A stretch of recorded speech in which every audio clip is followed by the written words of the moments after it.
The One Piece anime has over 1100 episodes that are all part of the same interconnected storyline. Do those people have to watch every single one of those episodes, or is there an arc that can be skipped?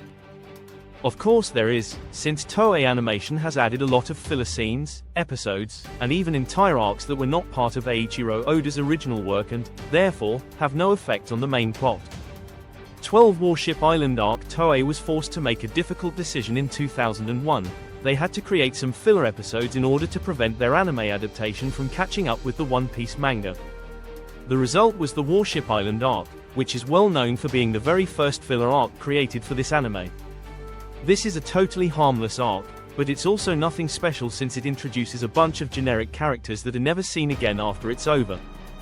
To make things even worse, the Warship Island arc contradicts events that happen in later canonical arcs, like Zoro nonchalantly cutting through steel chains, something that he actually has to learn to do during the Arabasta arc. 11 post-Arabasta arc. It's evident that the animated adaptation of the Arabasta arc was quite ambitious and overwhelming, so it seems that Toei Animation needed to produce a breather in the form of a small but insignificant filler arc immediately after it. Appropriately named the post-Arabasta arc, this is a harmless but really uninteresting arc that should definitely be skipped. It's made up of 5 episodes, each one centered around a different member of the Straw Hat Pirates, except for Luffy and Robin, weirdly enough, and each one of them feels like an average and generic One Piece endeavor, with the occasional flashback that reminds viewers what the motivations of each main character are. 10 Goat Island arc. The name says it all. The Goat Island arc tells the story of Zenny, an old man stuck on an island that is filled to the brim with goats. This may be a short arc, but it features a really heartwarming story about someone trying to accomplish their dream, which is truly what One Piece is all about. 9 Reluca Island arc. Toei Animation always had a disadvantage when it came to coming up with plots for filler arcs, since it's almost impossible to match Eiichiro Oda's creativity and clever writing. As a consequence, some of their original arcs can feel quite generic and forgettable, and the Reluca Island arc is definitely one of them. This is far from a bad story, as the concept of the mysterious rainbow mist is truly fascinating, but most of the characters in this arc feel extremely generic, even by One Piece standards. Not to mention that neither they nor the rainbow mist are ever mentioned again, so it's not essential viewing.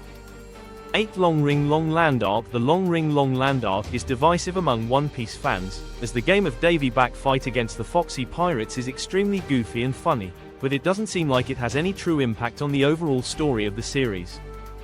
Nevertheless, this is still a hilarious arc, and Foxy himself is one of the most entertaining antagonists in the series. As if this wasn't already a light-hearted enough arc in the manga, Toei Animation made some big changes that made it even less relevant and more disconnected from the rest of the plot. Not only was the Day Back fight extended with a few additional games which are nowhere near as fun as the canonical ones, but the climactic encounter with Admiral Aokiji at the end was completely removed from the anime adaptation, and it was relegated to being part of an entirely different filler arc instead. This means that there's no real reason to watch the Long Ring Long Land arc, but that doesn't mean it isn't a great time. 7 Ocean's Dream arc. A story that was created for a video game in 2003, Bandai Namco released the video game One Piece, Ocean's Dream. Like any other game that is based on a pre-existing series, it features a brand new story that is mostly disconnected from its source material, so it can exist by itself without continuity problems. 2 years later, Toei Animation decided to adapt the plot of this game into an anime original arc, known as the Ocean's Dream arc. This story is fascinating, as it explores the minds and backstories of the Straw Hat Pirates after their memories get stolen, with the only exception being Nico Robin. 6 Foxy's Return arc. Spar Island arc. Even if Foxy was originally created as a canonical villain for the manga, it seems that Eiichiro Oda didn't have many plans for him, so he let Toei Animation reuse him and his crew as many times as they wanted. As a result, he became a recurring character in the anime, despite the fact that he has been absent from the manga for over 21 years, until recently. Foxy, Hamburg, and Porch star in both Foxy's Return and Spar Island arcs, and they are responsible for some hilarious and light-hearted moments that most One Piece fans are going to enjoy. But Foxy is a character that doesn't really work well outside the original context he was created for. So, regardless of how entertaining they can be, neither of these arcs is mandatory material for viewers who want to catch up with this long story.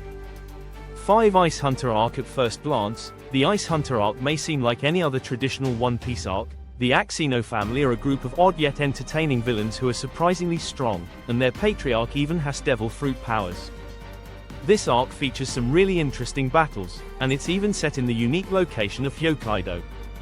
Most viewers are initially tricked by the surprising quality of this arc, as it's 100% filler and nothing that happens in it has any impact on future events of the show. What's even weirder is that Don Axino's devil fruit, the Atsu Atsu no Mi, is extremely similar to the Netsu Netsu no Mi that was eaten by Charlotte Oven, a canonical character who would be introduced 11 years later. 4Z's ambition arc around the end of the pre-time skip era, Toei Animation began introducing a bunch of filler arcs that are directly connected to many of their One Piece movies.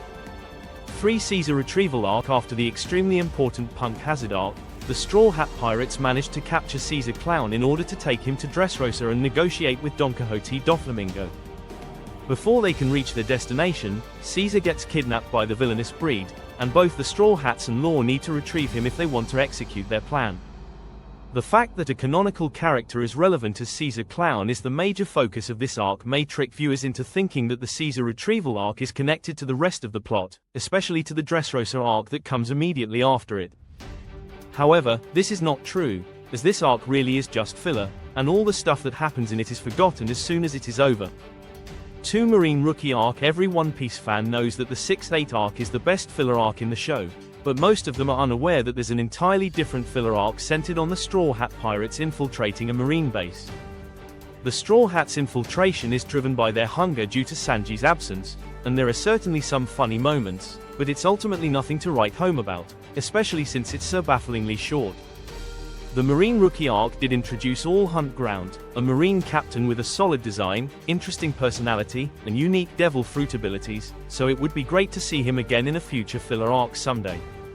1 Seadra Guild arc. With time, the main arcs of the One Piece anime became so long that it was inevitable for Toei Animation to put filler content in the middle of them, especially when it came to arcs that were connected to the original movies. This arc ties into One Piece, Stampede, and it features a brief conflict against the titular Seadra Guild, a gang of bounty hunters with a soda theme. This is a relatively boring and forgettable arc that is only saved by the surprise appearance of Boa Hancock, who is always a real joy to watch interacting with Luffy. However, her inclusion in the Seadra Guild arc is also non-canon,